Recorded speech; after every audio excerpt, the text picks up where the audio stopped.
فردی صحبت کردیم. یک چیز دیگه هم که میخوایم اضافه کنم موضوع عصبانیت است.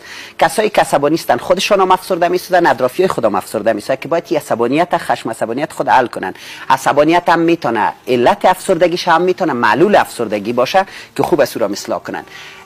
بیهیویر تراپی یا رفتار درمانی، کسایی که طرفدار از این طریقه هستن میگه ما با علت سر و کار نداریم، ای که چرا افسردگی به وجود آمده بر ما مهم نیست. مثل که یک کس پای شکسته میگه ما کتازی کار نداریم، که موتر زده، موتورسیکل زده، بایسکلش تکر کرده، از زینه افتیده یا کسی لطش کرده، پای شکسته. ما با یک پای شکسته روبرو هستیم، چی میتونیم بکنیم؟ باورشان به است که ما با افسردگی روبرو هستیم، ما باید افسردگی را برطرف کنیم. این که علتش چی بوده ما کتازو میگه کار نداریم، ما میگه با گفتار شخص کار داریم، با رفتار شخص، با حرکات شخص کار داریم. شما میفهمین که انسان از دو طریق تغییر میکنه. هر انسانی که بخواد تغییر کنه، خود تغییر بده، دو تا راه برش موجود است. یکی از طریق ضمیر و ذهن و درون. هر انسانی که بخواد ضمیر خود، باور خود اصلاح کنه، خود به خود در رفتارش هم تغییر وارد میشه.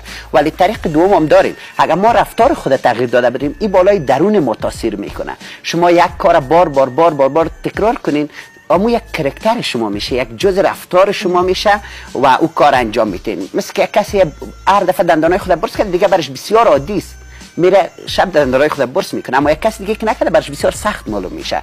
باور رفتار در منابع است که ما برای یک ماه یا برای چند ماه خود مکلف کنیم اکت آدم جور کنیم.